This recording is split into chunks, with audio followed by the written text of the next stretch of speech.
Hello, everyone. Welcome to another session. Thank you so much for joining us. I'm Alejandro Kikuchi, or Kiku, from Workana, right now sitting at home in Kuala Lumpur. So, technology applied to all aspects of business has been growing for decades. And in the past 18 months, the acceleration was massive.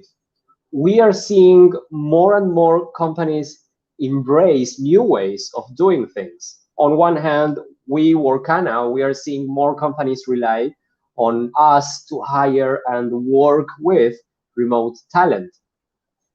This saves them time and money on a monthly basis. But that's just one aspect of business, right? When it comes to reaching out to customers, for example, there's been massive overhauls in digital marketing. We've had amazing conversations about this in previous months. Now, how about keeping on providing an amazing experience to your customers as the company and the customer base scales? So we'll touch on that today. So today, our guest is Neil, Chief Growth Officer at Yellow AI. Let me add him to the stream. Neil, hi. Hi, Alejandro. How are you? I'm doing fine, thank you. How about you? Doing good, doing good. Great to be All here. right. Thank you so much. Please, my pleasure. Thank you so much for joining. I'm sure we can have. I'm sure you have very interesting insights to share.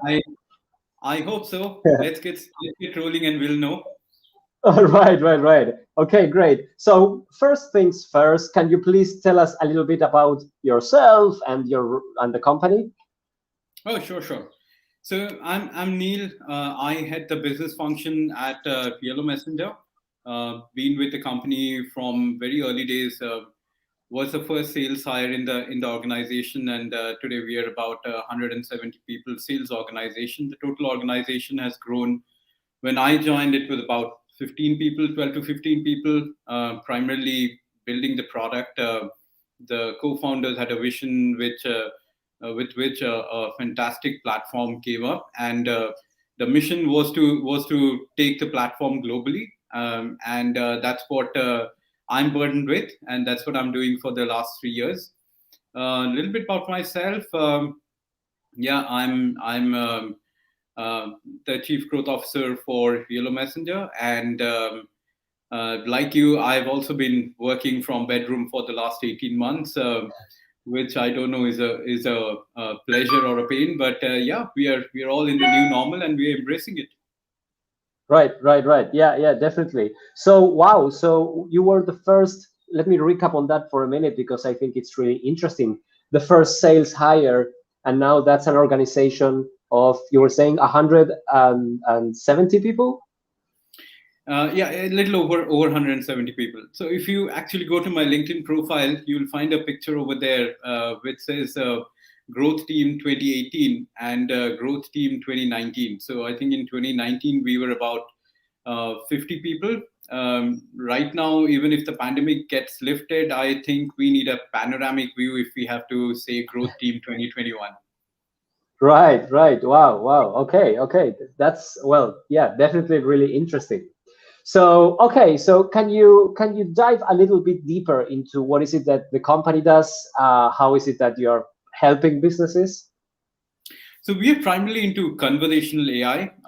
I did mention a lot of questions and a lot of remarks coming when you posted about this particular event. That what is conversational AI? So conversational AI is practically the ability for organizations to use platforms like a chatbot or a voice bot to do conversations. Now we've taken it a notch up. So today we do conversations. We enable conversations for brands across chat and voice platforms. So we support the traditional platforms which exist, which can start from your website or your mobile application to the new age platforms, which would include your WeChat, WhatsApp, Zalo, Kakao, Facebook Messenger, Instagram. These would be the modern age social chat platforms where brands can engage with their customers and consumers. And similarly, we have enabled this on voice platforms as well. So the traditional one being your your traditional IVR platforms that exist, but Right. we kind of make it more of an engaging IVR where you have very less dependency on the touchpad, or you have no dependency on the touchpad. So That's now when you that's hear on an great. IVR, please listen carefully because our menu options have changed. You do not Yeah. need to go close to your touchpad. You can actually hear it out, and it's conversational, which enables it. At the same time, we also work with enabling the smart speakers of today. So your Alexa, Siri, Google Home, Google Assistant. We have been enabling or making these platforms intelligent for brands to consume them for customer interaction. Um, Interestingly, this also took a swing towards engaging the internal customers. That is the first orbit of that would be your employees, and then if we go a notch higher up, it would also mean your supplier network, your distributor network, or you can even further extend it to your investor community. So there is an enterprise-wide automation that we enable today. At the same time, your customer-facing automation is also be enabled today, and we offer it on multiple use cases. Primarily, it could be, I mean, the traditional bots have been there for support and care, but what we do is we offer it also from care plus commerce engagement. So you not only engage with your customer, but you are able to convert customers on these platforms as well. So transactions are also made possible. Oh wow. So all right. So you've touched on many things. The last thing you said, I think it's quite interesting, is how Quite a monologue. I deep. know, quite a monologue. I should have Yeah. gone a bit. No, no, but that's great. That's great. That's great. The last thing you touched on is how the transactions. So in a sense, how deep into a relationship with a customer this can go. It's not just sorting out, these are the available times to book an appointment, to give an example, but also going much advanced, making far more progress in a certain transaction or relationship in general. Absolutely. So if you see, 2020 was a year of many firsts, Mm, where global lockdown forced enterprises and businesses to think out of the box, mainly planning and implementing processes that automate or replace a lot of manual effort. So, I mean, everything today, as we see, is getting reimagined. I mean, how we live, how we interact, how we shop. So, in a sense, it's an experience renaissance that we are living in, and conversational AI has played a pivotal role in reimagining or rescripting these experiences that we are seeing today. right. Okay. Yeah. Yeah. Definitely. I agree. I agree. So, quick question. In my opinion, at least, the most evident advantage of relying on the power of conversational AI is about scale. Yes. Now, that's perhaps just my point of view, right? But then, with a smaller workforce or no workforce, I mean, you can still properly cater to like a large number of provide a good quality of service. Would you agree? Is that the main or the most tangible advantage it provides? So, see, every enterprise is dependent on making the first impression, their best Mm, impression in the minds of the customer, as customer experience, which is a function of the brand interaction. Now, today, customer experience in this arena is a primary competitive differentiator. mm, So. from I a agree. first Yeah. from the first brand interaction, let it be on a website or let it be on in store, I mean, pre-sales, post-sales, in any of the customer journey, right? It's all about the impression that the brands leave on the customers. So what we are doing with conversational AI in this arena is, see, we're living in very different timelines today. The the traditional practices are not as affluent as they should be. So conversational AI there steps in and offer the same experience to the customers from a for any brand. I mean, let it be a B2B or a B2C brand, in functioning the day-to-day activities as it would have performed in a post-pandemic scenario. So Mhm. we have, I mean, there are multiple examples I do have, and I'll share some of them as we go along the conversation. Okay. Oh yeah, definitely. All right. Looking forward to that. So, all right, and so there's definitely lots to unveil here. Let's get back to these topics in a minute. But also going back to what you mentioned about the growth of the team, Yeah. what was that like? I mean, just growing a team is with that level of scale, that's a challenge. That's big enough of a challenge. On top of that, you had to do it without being able to interview them in person or onboard Yeah. them in person, right? Or remotely with the lockdowns and all of that. How Yes. how was that? You know, how did I guess it's still going. How is that process for you? Okay. It's a good problem to have, but end of the day, it's a problem and it needed to be solved.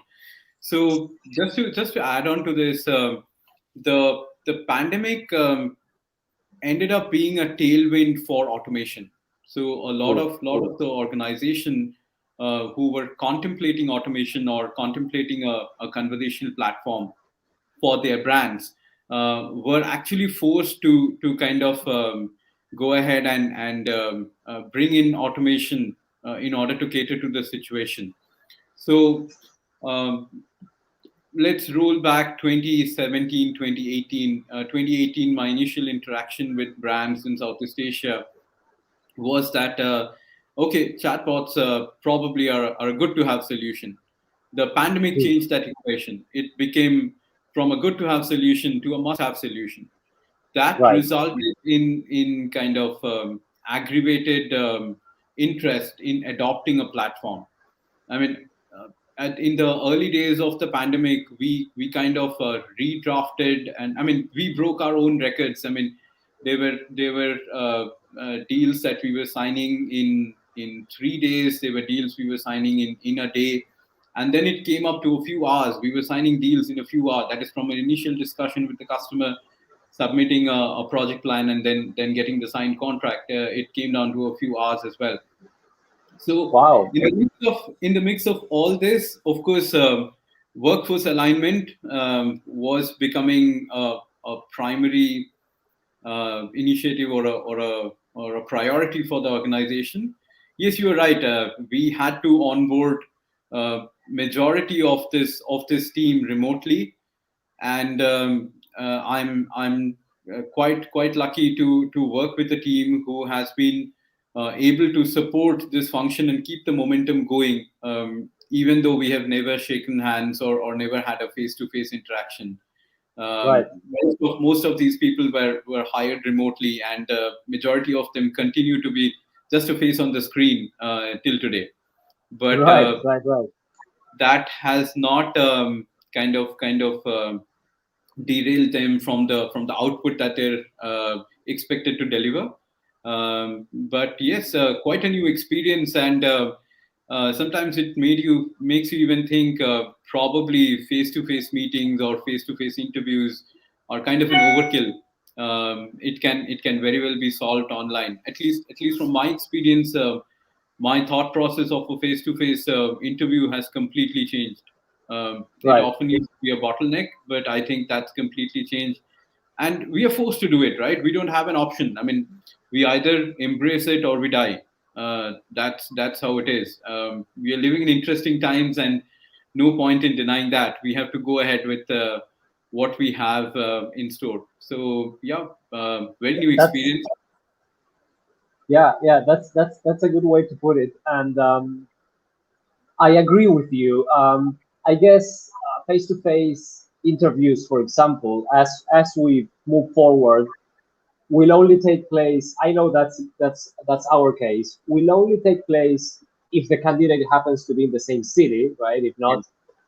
and at a later stage in the process, and even perhaps just for some of the senior positions. Hmm. I'm not sure about it. It's not something we have completely shaped for now, but it's definitely not going to be the norm anymore, which it Yes, was and before, right? in my opinion, it's a. I mean, if you look at it, it works in a positive note for any organization. Like earlier, you could only think of employee base maybe from the same city or the same state where you're operating.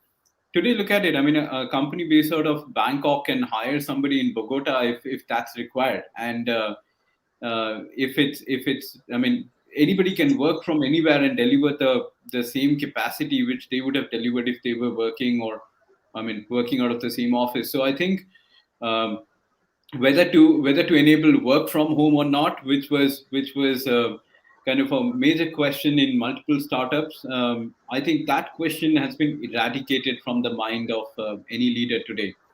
You don't Definitely. have a choice, but you have learned, and you have kind of gone ahead with a remote working team, and yet delivered the results. I think it's a that's a fantastic learning, and it has opened up opportunities for organizations to engage with resources. So today my resource pool is not limited. I mean, I'm not geographically bound. I'm not territorially bound. I can look for resources from anywhere in the globe who can be of value add to me. I can go ahead with that. That's great. And at the same time, from to the other side of the equation, to the talent, that's also an opportunity. Now they do not need to move to the big cities, right? Um, to land a job, basically, which used to be the Absolutely, norm as well. absolutely. All right. Did you embrace any? Well, actually, twofold question. Was your own technology, did you rely on it for these hiring processes, for this growth of your teams in the past couple of years? And did you embrace any additional other technologies, like leveraging on that power for for that for all of that process? Yes, so our own technology, of course, we use in-house wherever it's required. So we do have our own HR bots, which are part of the primary bot that's there on our website, and we not only use it in-house, we have enabled that for multiple enterprises who wanted to bring in automation into their HR function. So while I was touching upon the use case of doing enterprise-wide automation. So we have seen adoption of automation not only towards market-facing use cases. We have seen automation getting adopted in platforms. I mean, in use cases like HR, IT, finance, where there's a repetition of tasks. I mean, Mm. if I'm going on your website and filling up a form, rather than that, if I make it more interactive, probably I'll have more number of applications completed when anybody is coming onto my website. I do not have to call my HR every time and ask him what's my leave balance, and I don't have to go to the application and see what's my leave balance. I can do it even from a smart application. Like I can use WhatsApp to kind of find out my leave balance, or send in a claim request to my reporting manager, or even apply for a leave. So that's possible, and we have been enabling this for brands, as well as wherever needed. We have also used it in house. In terms of growing the team, we have worked with multiple third party providers who have enabled us to kind of expand our team in multiple cities and geographies. Today we operate almost out of 9 cities primarily, but that's only on papers. We operate across the globe today. So all the way Right. from Japan to Mexico, we have workforce working for us, and I think this spread also has been made possible because we have. I mean the distinction of boundaries or geographical or territorial boundaries have kind of diminished or vanished. So it doesn't matter where you're based out of. It's all in terms of what your output is. That's all that matters. Right, right. Great, great. That's great. Now that you mentioned, for example, an employee inquiring about their Yeah. leave balance, I guess that what's so of course you know far better more than I do, but I guess one great advantage of conversational AI is that it can be added as a conversational layer to any service, and then the employee wanted to see their leave balance instead of having to browse through complex interface, or maybe it's friendly, but still it's just seeing numbers. They can inquire about the same in a more conversational and therefore human, even if it's AI behind it, way, right? It's far more natural to ask, hey, how many days do I have available? Can I take? It's far more natural to ask that than to look for the answer in a set of numbers on the screen, right? And I guess that's bank inquiries. I mean, all sorts of, it could be added as a layer to virtually everything, I guess. Yeah, so I'll tell you the architecture or the landscape of it is very similar to how organizations used to perform. So you have this enterprise applications which primarily are your system of records, and you have that in the backend. So we have seen the last decade being a decade where enterprises have adopted multiple enhancement in their backend platforms. I mean, it could be an HRMS platform, or it can be an ERP system that you have adopted in the backend. Now, today in a remote environment, the challenge was to have a singular communication platform or an interface where anybody from any part of the world can get access to that information. Now, it can be your customer, it can be your employees. Uh, we have enabled this kind of automation for brands as large as spread across 80 countries dealing with 80,000 employees, where we have done an orchestration of bots, where you I mean, as an employee, for you it's a singular interface, but you can interact to get your queries answered. Let it be for an HR related query, or could be a finance related query, or even if you want to just simply change your password, even that can be done. So it's a collective intelligence which has been brought in to kind of connect all these enterprise applications on a singular interface, and then That's amazing, for employees. Yeah, and right? so, Which, so sorry, go ahead. please go ahead. I was just commenting that that makes the experience in this case for the employee far more pleasurable, even easy, definitely simple. One single interface. I can ask there all sorts of questions for which before I would have had to reach out to HR, to finance, to IT to check my password, right? All different people or teams or interfaces, all now Yes, brought together in a single. Right. Okay, that's absolutely. great. And it's not limited to that. So think about it. You have a singular layer, which is your conversational layer, and now you go on adding your enterprise application to that. So today, even if you start with one use case, which is going to be HR related, you can tomorrow scale it to even your market facing use cases. So even for your customers, you can scale it to, and the scale is limitless here. So you can add more languages in the support function that you're doing. You can add more channels would be like, you start with WhatsApp, you want to also enable it on Instagram or Facebook Messenger or WeChat. You can do that. You want to bring in this capability from text to voice, so people do not only have to text, They can also call a particular number and get this information. That also is possible. So the scale is limitless here. And Right. there's limitation on what your employees see versus what your customers are going to see. That's going to be two different bots, but yeah, it's highly scalable. So at the back end for any enterprise, it's a massive scalable architecture. Right, right. Okay, that's amazing. I guess out of what you're sharing that you are working with all sorts of industries, right, Yeah. across the board. Any Yeah. particular industry that's been particularly um, fast in embracing these technologies?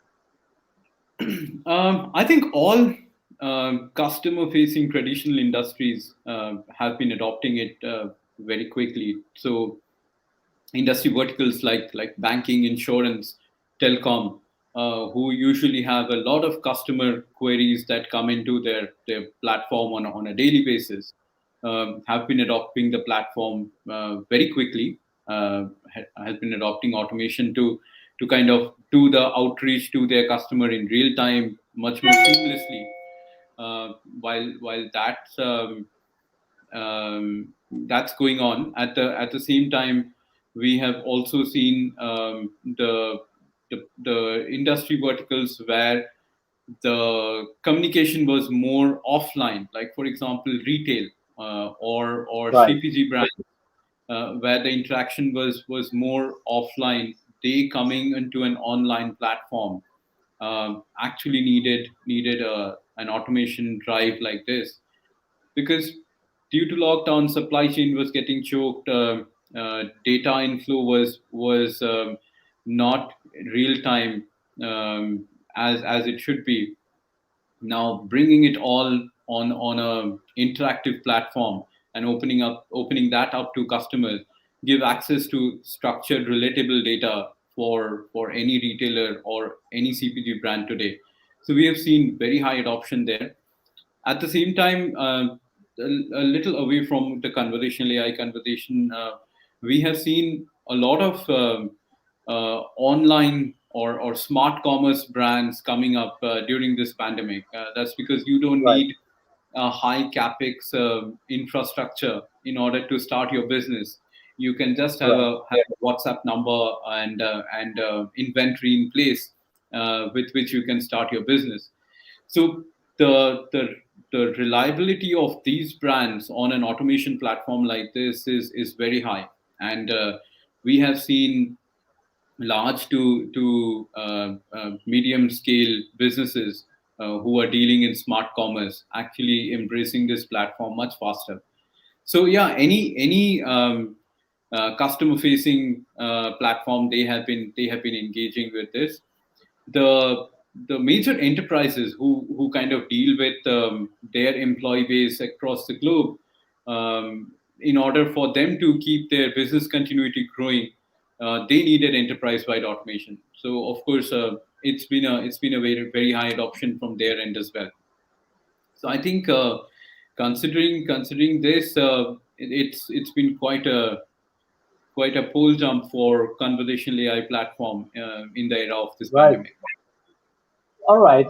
Okay, great, great. Yeah, and I agree. I agree. So, from a customer, well, or employee point of view, what's the impact this can have on their experience in terms of, waiting times, resolution times, or those kinds of things? Broadly speaking, I know it can vary a lot, but So we have seen approximately 60% of queries getting handled on the bot on a on a pre-pandemic era. In the pandemic era, we have seen enterprises actually adopting 100% of their conversations getting adopted and resolved by the bots itself. And many of the brands who used to have very high reliance on their traditional contact centers are actually now moving their customer conversations, let it be in a customer acquisition spree, which is a pre-sales conversation, or even a post-sales or a support conversation, moving to a bot platform.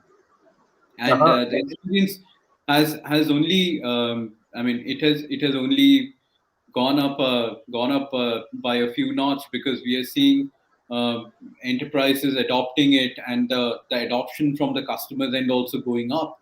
So that's a testimonial to the fact that conversational AI can actually do this uh, intelligent task, which used to be perceived as a complex mechanism for a machine to do, is Right. able to do. So today, I mean, I can pay my bills. I can renew my car insurance. I can book a flight ticket. I can order a meal. I can shop. I can do anything on a while interacting with a conversation platform. So that option, which I just said, that listen carefully, our menu options have changed, Right. is no longer an option. I mean, it's the power shift towards the consumer is there, and we are seeing Right. brands adding significant top line using a conversational platform for their support and commerce engagements. All right. So I was about to ask that. What's the impact for the business implementing both in terms of, well, top line as you were saying, or yeah, well, I interacted with multiple of our customers. To give you a few examples, of a major e-commerce brand based out of Southeast Asia. When I asked them that how was the experience, they said that when pandemic came in, our contact center was based out of Philippines and Malaysia, and we were not able to kind of, I mean, change the infrastructure from an office based contact center to a home based contact center. So there were certain delays in provisioning the infrastructure for them, and during that period of about 15 to 30 days, their reliance was very high on a conversational platform for both new orders as well as fulfillment, and the platform worked fantastically for them. So they kind of reworked their strategy for this year when they said that a significant amount of their support will remain on the conversation platform, and only when it comes to kind of premium support, or kind of very complex issues, or where there's a call out that there has to be a human conversation. Only those are the conversation which will move to human support. Otherwise, it's going to right, remain on the platform. And handle we by have seen we've seen this kind of adoption happening across the globe. And Of course, it's not only adding to the top line, it's adding to the convenience, it's adding to the CSAT score for the brands, and it's also having an impact on how the business is perceived, or the brand is perceived. So from right, that standpoint, the adoption is massive. right, right. That's great. Yeah, and that's why I asked about the customers, the impact on them first. If they are happy, then of course business thrives, Yeah. basically. Great, Yes. great. Okay, Neil, great, great insights. This is amazing. So coming to a conclusion and finalizing, what would you advise other business leaders when it comes to embracing automation, and but have still a few concerns perhaps? What would your advice be for them? See, you cannot live without automation, right? So forget about adopting it in our businesses. Think about automation in real life. I mean, um, even a pre-pandemic era. So think about it. I mean, 3 4 years back, usual lifestyle used to be like post work. You would pick up the Economic Times, and you would go through the business news for the day, or you would pick up the newspaper and go through the sports news for the day. uh, Today, all you can do is you can just say, Alexa, tell me what's happening in the world of business for the day, or Alexa, read out the sports headlines for me, and that's what you get. So it's as simple as that. We are embracing automation in our life, and it's only going up. Like, let me give you example of a country like India. I mean, with a vast population like that, and the availability of data being so cheaply available in even tier 3, tier 4 cities, and here they're all adopting automation. It's the way. they interact. I mean, the amount of hours they spend on these smart messaging applications, or they spend in terms of consuming the news that they do today. So if the shift of consumption, or the timeshare that your consumers are doing is on automation, I think bringing automation and being available on these channels would actually embrace the brand to be more visible to the consumer base that they're trying to target. Now, if today I want my consumers to take note of something which I'm running a TV ad on, or I'm giving a headlines on the newspaper, versus if I do that as a push notification on WhatsApp, I think the WhatsApp option will work much better in today's era. And considering that, I think automation, I mean, adopting of automation is a no-brainer for any brand today. I think at least post the pandemic era, no CIO, CTO will tell you that going the automation way is not in our roadmap. All you have to figure out is in that evolution, where do they stand today, and how you can do more value add to their initiative. Right. Yeah. Yeah. All right. Yeah. Definitely, I agree. And I like how you angled it. That it's already there and it's only going to grow. Even in the Yeah. personal stuff. So a matter of embracing it for business. It's a no-brainer, as you were saying. Yeah. Yeah. Definitely. All right. Great views. Okay, Neil, thank you so much for your time. This was really insightful and interesting. I'm sure we could keep on going another 3 hours. There's so many interesting things here to unravel. Um, but yeah, this was great. So thank you so much for your time. Let's keep in touch. Everybody watching, thank you for joining. My pleasure, Alejandro. Pleasure talking to you. Thank you so much. We'll keep in touch. Thank you. Thank you. Bye bye.